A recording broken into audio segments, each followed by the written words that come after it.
Audio check check check. आपल्यासोबत आहे धर्मराव बाबा आत्राम.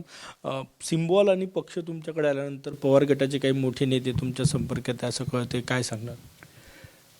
राष्ट्रवादीचे नेते संपर्कात आहे असं मी काय सांगितलं नाही, परंतु जसं जसं संपर्क होईल तसं तसं त्या लोकांना आपण आपला पक्षात घेण्यामध्ये आपल्याला काही अडचण नाही ना, कारण की ते बॉर्डरवर बसलेले लोक आहेत. काही राष्ट्रवादी काँग्रेसचे जे साहेबाकडे असलेला गट.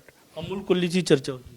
अमोल कोल्हे साहेबांचा जे डिक्लेअर पवार साहेबांनी केलेलं आहे त्यांना शिरूर मतदारसंघात मी हेच म्हटलेलं आहे की ते सुद्धा आमच्याकडे येऊ शकतात. आले तर आम्ही त्यांना घेऊ, नाही आले तर त्यांना पाडू. आले तर तुम्ही घ्यायला तयार आहे? हो, घ्यायला तयार होतो ना. आमच्या पक्षात जे जे येतील त्यांना घेऊ आम्ही, परंतु ते नाही आलं तरी ते उमेदवार राहिले तर आमचा उमेदवार शिरूरला आहेच, देणारच आम्ही उमेदवार. आणि त्यांना येण्याची शक्यता आहे? येण्याची शक्यता सगळेच शक्यता आहेत ना. येण्याकरता काय, आता रजिस्टर्ड पार्टी आपला झालेला आहे, आता पार्टी झालेला आहे, झेंडा झालेला आहे, सिम्बॉल झालेला आहे, पक्ष झालेला आहे. तर त्या दृष्टिकोनातून काही लोक बॉर्डरवर आहेत, ते येऊ शकतात. प्रदेशाध्यक्ष जयंत पाटील तुम्ही सगळेच म्हटले तर मग त्यांचंही नाव आहे. आता प्रदेश अध्यक्ष ते मागे मी बोललो होतो, येण्याची शक्यता आपण नाकारता येत नाही. कोण येणार, काय येणार, आता ते वेळ आहे त्याला. आता लोकसभेच्या निवडणूक जसं जसं येतील तसं तसं पक्षातील त्या गटातील लोक आमच्याकडे येतीलच. त्याच्यात प्रदेशाध्यक्ष जयंत पाटील हे सुद्धा आहे का नाव? नाही, नाव मी काय सांगू शकत नाही, परंतु जे बॉर्डरवर लोक आहेत ते आहे का बॉर्डरवर?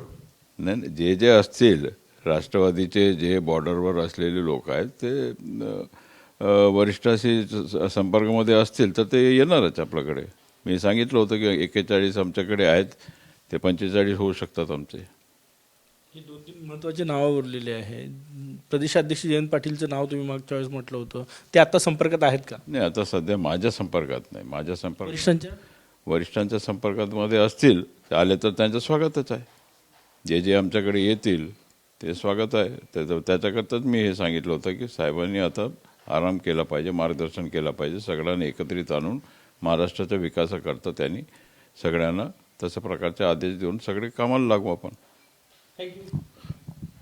कॅमेरामॅन सचिन सायमसह गजानन माटे, TV9 मराठी, नागपूर.